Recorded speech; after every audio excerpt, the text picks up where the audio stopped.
Hey, this is Darius Arya, Ancient Rome Live, coming to you live from Rome.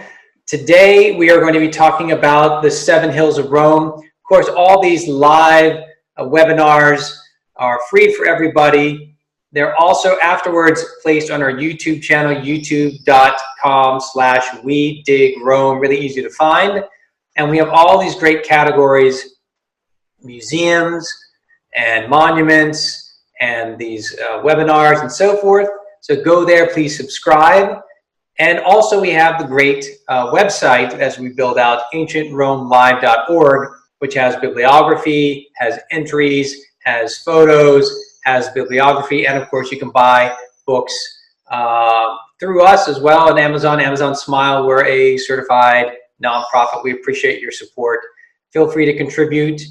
We started a funding drive, and there's information right on ancientromelive.org and romanculture.org. Okay, so the hills of Rome. Before we can talk about the hills, we need to talk about why are those hills there. So it's not the normal idea that we have to start off with that, well, there are mountains that are beaten down into hills, and then finally, we have an interesting situation. Rome is to the east. There are huge volcanic fields, and there are actually several fields, and probably most famous for us will be the ones in what we call Castelli Romani. So that's only about 30 kilometer drive from Rome, and up to about 500,000 years or so ago, and even more recently, there have been eruptions. And as a result, when you have eruptions, material is thrown up into the air and then falls down and deposits. We're probably really familiar in Roman history with the eruption of Vesuvius covering Pompeii.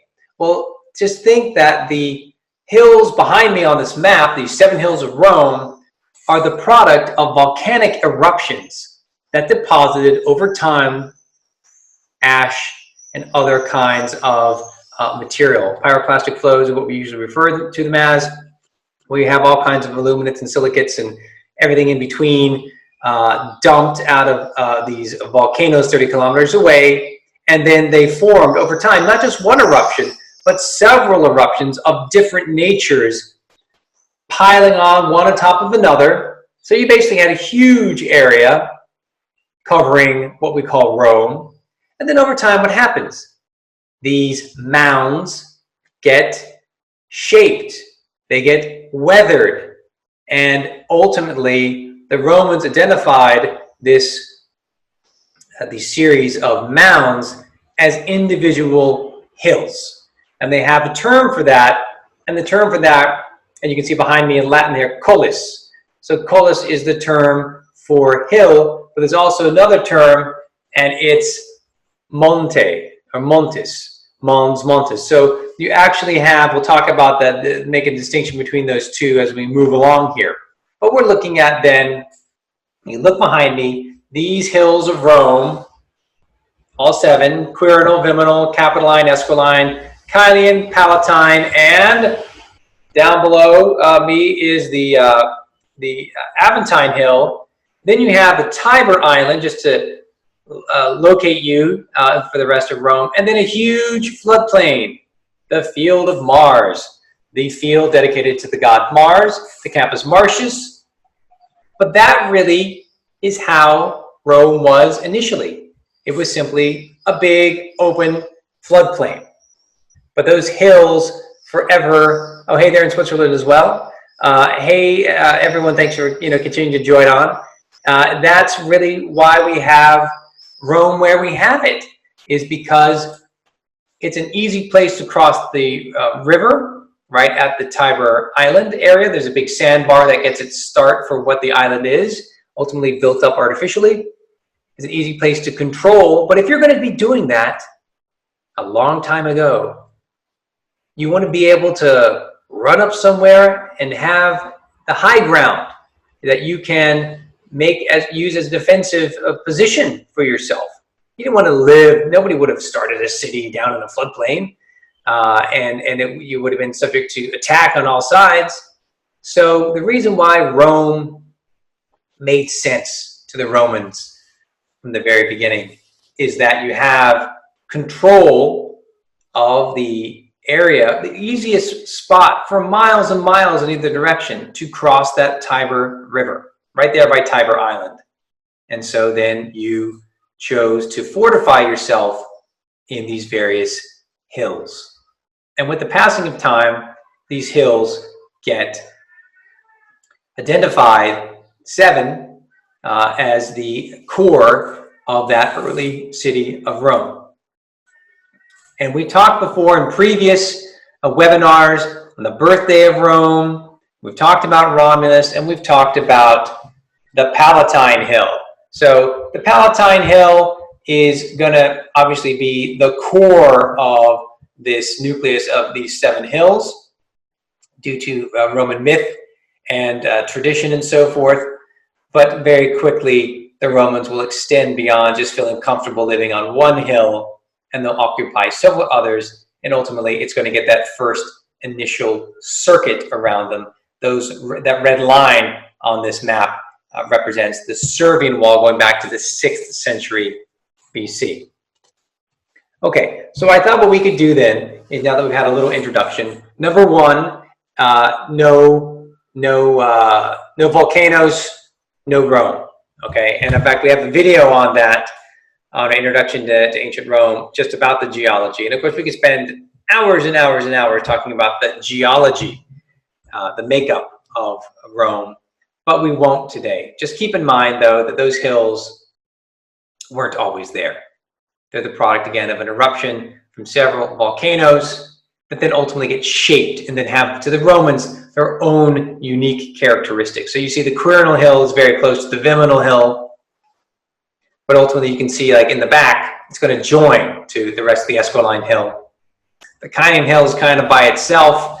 Palatine Hill today is by itself, but there was actually a smaller hill called the Velia that joined it to the Esquiline over there.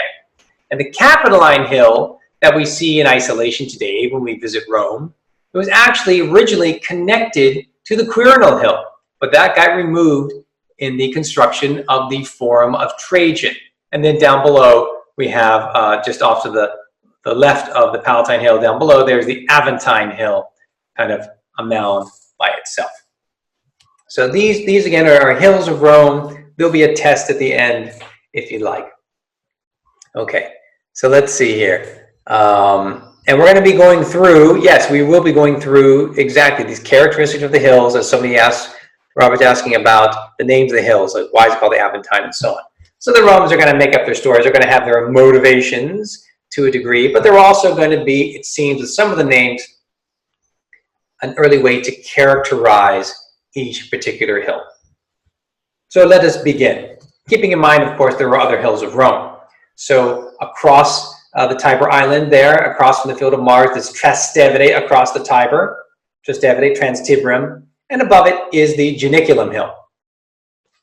Above the Quirinal is the Pincho Hill, where you have the top of the Spanish Steps, for example, another ridge, another hill, but doesn't figure in the Roman history, the Roman legends and traditions as being the early city of Rome. But there are other hills that do exist. Okay, so 7 hills enclosed in the Servian wall. Think about Sanctum Monte, this enclosed montes, these hills. It sounds almost, Sanctum sounds very close to septim. So septim means 7 hills. Sanctum means enclosed. So some people suggest that possibly why those hills and not other hills, why 7 hills? Well, it's just the enclosed hills. And then, of course, the Romans even subdivide some of these hills into smaller hills. So a famous bump on the Esquiline Hill is the Oppian Hill, where you have the Baths of Titus and the Domus Aurea. But ultimately, these are the most prominent names that stick out that we want to keep in mind. Okay. Which hill is closest to Campo di Fiori? That would be, I suppose, the Capitoline Hill. Because you can see the Field of Mars. You think about where Campo di Fiori is, and then there's the Capitoline Hill. So yeah, definitely. So let's jump in here and talk about also 2 other things. Regions. In the imperial period, a much larger Rome that we covered with the walls seminar the other day. The walls of Aurelian in the imperial period encircle the 14 regions of a much larger Rome than the primordial Rome. 14 regions defined by Augustus. And earlier, these walls, the Servian walls that surround the Seven Hills, that whole area of about 1,000 acres was subdivided into 4 regions, and essentially dividing then these 7 hills into 4 distinct regions. Essentially, the Quirinal and Viminal are together as one unit, and then the bulk of the Aeschyline is another, and then the Palatine is our third major one, and then the Kylian is going to be the fourth.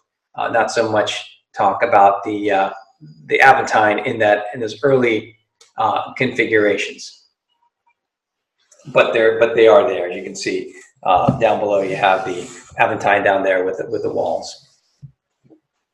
So let's start with the Capitoline Hill. Let's start off with Caput Mundi, if you know that story. Caput Mundi, Capitoline Hill, that has the word caput in it. Another fun tradition, another story, is when the foundations were being laid for the temple of Jupiter Optimus Maximus, a head was found. And this basically was very strange. And so the soothsayers and priests at the time said, oh, this means that this hill will become the head of the world. Caput means head in Latin, and so you get the word Capitolium or Capitoline from the head that ultimately would be the head of the world. So what a great prediction. It was absolutely true. And we get capital city and capital building from this Capitoline Hill. So it's the first capital. It's the Acropolis of ancient Rome. But another early tradition says it was even before then, before the construction of this great Republican temple, it was known as the Tarpeian Rock to remember Tarpeia, who betrayed the Romans when the Romans in the time of Romulus were fighting against the Sabines, the people that lived on the Quirinal Hill, and ultimately she was punished to death for her betrayal. So Tarpeian Rock eventually becomes Capitoline Hill. It has an Acropolis, has an asylum, and it has the big temple of Jupiter Optimus Maximus, and has the temple of Juno Moneta. Yes, they found the head of a human, and you say, well, that's just a story, come on. So when they were excavating a section of the foundation during the restructuring of the Capitoline museums, they actually found, pressed up against some of those foundations, indeed, burials, going back even, I think, maybe to the 9th or 10th century BC. So what happens is, yes, this apocryphal story, the seemingly made-up story, probably has some ringing of the truth. So by the time they're building big projects for them in the 6th century, the end of the 6th century, well, finding a much earlier tomb, and quite possibly a body that was relatively well preserved, was an omen. And then it's all about how you interpret the omen. And that guess, you could say, that interpretation, that reading of the tea leaves, worked out well, because Rome for a while was the head of the world. Okay, Palatine Hill. We can just kind of zip through the Palatine Hill, because we've already talked about it in a couple of webinars. Palatine Hill, we have the goddess Pallas living there. Pallas, Palatine Hill, has her festival, the Palilia or the Perilia on the Palatine Hill. Birthday of Rome, the Perilia, April 21st. And what happens ultimately is this initial hut village is going to be displaced by the houses, the domus of the senators, who will then in their turn be displaced by the home of the emperor. And we have that massive sprawling complex, not just of the house of Augustus, but also the Domus Tiberiana and the biggest of all, Palace of Domitian. So the Capitoline, the Palatine Hill, loom large, and we have then so far 2 names that it kind of makes sense. Then what the background is for. Capitoline from the head that was found, and the Palatine refers then to the goddess Pallas and the Perilia and so forth. Okay, let's go to the top here, the Quirinal Hill. Quirinal Hill is going to be, has another name, Colus Salutaris, and the Geminal Hill is also known as a colus. So the other 5 are montes, but these colus terms, it's a kind of a hill, but maybe a little less impressive kind of hill. It doesn't have the same stature as a monte. Sounds much more impressive. But anyways, the Quirinal Hill, well, guess what? There was a temple of Quirinus. So kind of makes sense. Who is Quirinus? Quirinus is the god that Romulus became. So when he is deified, he is worshipped as the god Quirinus on that hill. This also has its own unique characteristics because this is where the Sabines live, the first people to merge with the people of Rome. I'm looking at that distance from the Palatine to the Quirinal, but hey, you got to start somewhere. And so we do have that idea that the Quirinal Hill is one of the first hill really to be adopted or absorbed into this idea of what Rome was. Keep in mind, where's the forum going to be? Between the Capitoline and the Palatine Hill, and then close to the trade, where ships would dock right by Tiber Island, right in the Forum Boarium area. So Quirinal Hill has its place. Geminal Hill. If you look at the Geminal Hill today, if you visit Rome, and you're going to go, where is it? Because the space, the valley between the Quirinal Hill and the Geminal Hill, formed by runoff and streams and so forth, what's largely been filled in the modern era by the 19th century. So it's really hard to tease out and distinguish Quirinal from Geminal Hill. The Geminal Hill, probably the least important of the hills, doesn't have a really big, impressive temple per se, but in the back there is the Baths of Diocletian. There is some sort of altar of Jupiter Viminus, but nothing really that stands out. I mean, the Quirinal Hill is going to have, like I said, these early temples, including one of Quirinus. You're going to have finally the shrine, the temple of the Flavian deities, or the Flavian emperors that become gods. They're going to be worshipped up there. But Geminal, if we look at a name, we can think that it's derived from willow copses or some sort of osiers.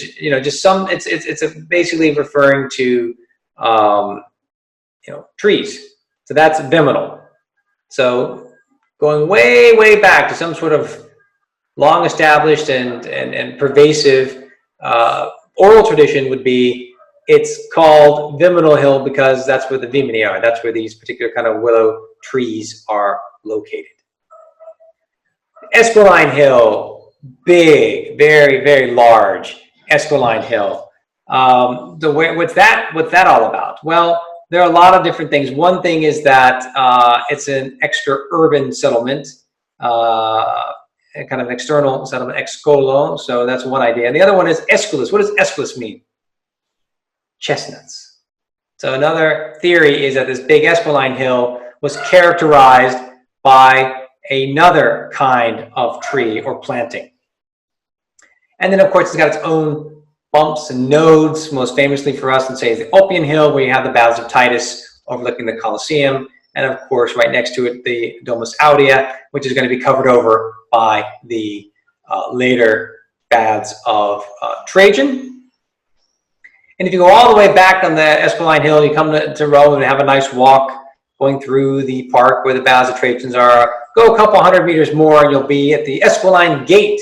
So all these great walls, Servian Wall, the Aurelian Wall, even the wall of Romulus around the Palatine Hill all had gates. So famously, the Aeschyline Gate was preserved, rebuilt by Augustus, and then relabeled by the Emperor Gallienus in the 3rd century AD.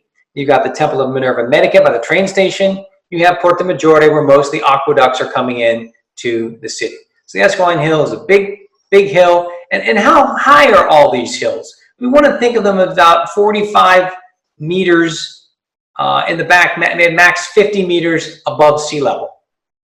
That's it. So they're not very tall hills. That's why when you're on the Palatine Hill, you're looking across at the Colosseum, you're seeing almost eye level at the level of the Colosseum, which is 50 meters high. So keep that in mind for a kind of scale, just how large or how small these hills actually were. So from Aeschylus Hill, let's talk about the Kylian Hill. First called, so we got two ideas about the Kylian Hill. So one is it's named after a person, an Etruscan soldier of fortune. He helps the Romans. He's given land. So it's named after him. Kyle Vibena. So that's a nice Etruscan name. And another tradition is it's Querquetelanus Mons, so the Hill of the Oaks. So again, another tree reference. We've had the willow trees, we've had possibly the chestnut trees, and now we're talking about the oak trees as traditions for why we have the names that we have. The Aeschylus Hill, the largest of the 7 hills. Is it the largest? Yeah. Yeah, I'm pretty sure. All right. So, what do you see on the Kylian Hill, coming to the Kylian Hill? Well, there's great churches like Quattro Coronati and the San Clemente that might loom in large in your mind from a visit to Rome. But what about the Temple of Claudius? From the Kylian Hill, has a great view of the Palatine Hill Palace, as well as the Colosseum. So what a prime location that was to place on the edge there, the Temple of Claudius Divinized. And we've talked about the deification of emperors already as well, but that's where his majestic located temple is located. Beautiful, beautiful location. Today, right next to Santissimo Giovanni e Paolo, a nice church with a nice dome. And part of the podium for the temple is preserved, incorporated into the bell tower of the church. So from Kylian, we can talk about the Aventine Hill. Aventine Hill again is, down below here, just below to the left of the Palatine Hill. So it's either a mythical, kind of a fanciful name of some long-lost king, and the other name for the hill actually is Mons Mercus, because we have the Valles Murcia, where you have, it's associated with the god, this particular goddess is associated with Fortuna Virilis and Venus Verticordia. So manly Fortuna and Venus that turns your heart. Anyways, Murcia, I mean, when you think about the Aventine, I think it's forever associated with on the one side, the Circus Maximus, and on the other side, the Emporium, where you have, ultimately the Amphorae Dump, Monte Testaccio, another, actually an artificial hill that's quite impressive. So each of these hills, and when we think about the Aventine Hill, coming back, to the Aventine Hill, what do we think about when we look at it? Well, it's a residential section today. It was a residential section in antiquity. And, there are 3 beautiful late antique churches that are built up there. Alessio, Anselmo, and Santa Sabina is the oldest, dating all the way to the beginning of the 5th century. And here and there, some beautiful domestic spaces have been discovered. Actually, a couple. So we got a nice temple of Mithras. We've got possibly a house that belonged to Trajan, and a lot of other domestic spaces. So it was kind of like what it is today. You go to the Aventine Hill, there's no shopping malls, there's no big businesses, a couple of hotels, but it's mostly just residential. And it's forever associated with Remus. If Romulus went to the Palatine Hill, Remus went to the Aventine Hill. But again, we don't have so many. I mean, there are a number of temples on the hill that have not yet been identified where they're located. It's like a kind of big puzzle for the archaeologists. Tantalizing remains here and there are found, but then disproved by somebody else and so forth. So unfortunately, we can't really pinpoint a lot of the buildings on the hill. But nevertheless, it is one of our important early original 7 hills of Rome. So let me see if there are more questions. San Pietro Miccoli is on the Aeschylus Hill, but nearby. If you look at the Kylian to the Palatine Hill, they're not so far apart. Let me know what questions you have. Let me know what topics you would like us to write about. We sent out a survey. We got a great response.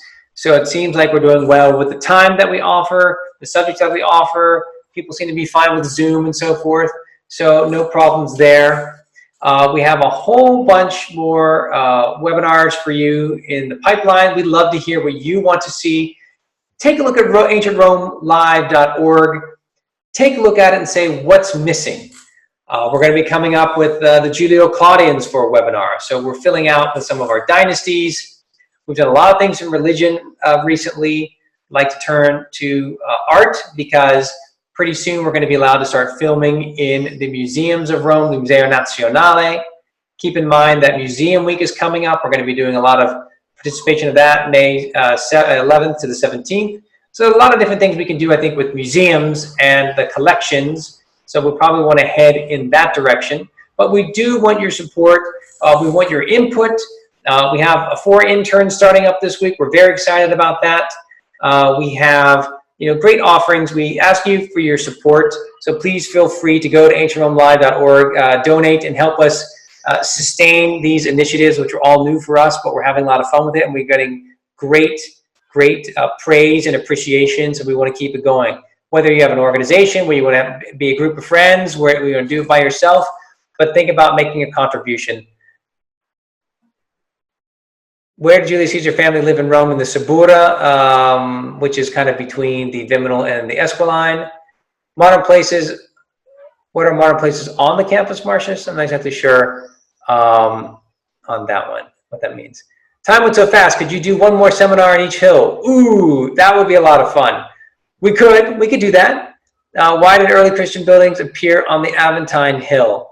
I think in all these cases, you see where St. Peter's is originally built in the distance there, and St. John Lateran, they're not really in the center of the core. Obviously, a lot of the early churches were built on wealthy people's property donated to the church. That's the short story, the short answer. But thank you so much for tuning in. Please subscribe to us on YouTube. Share it with your friends, other educators, people that love ancient history. And we will be taking this show on the road. We'll be taking it outside. We'll figure out how to handle Zoom on some locations. So I look forward to seeing you there as well.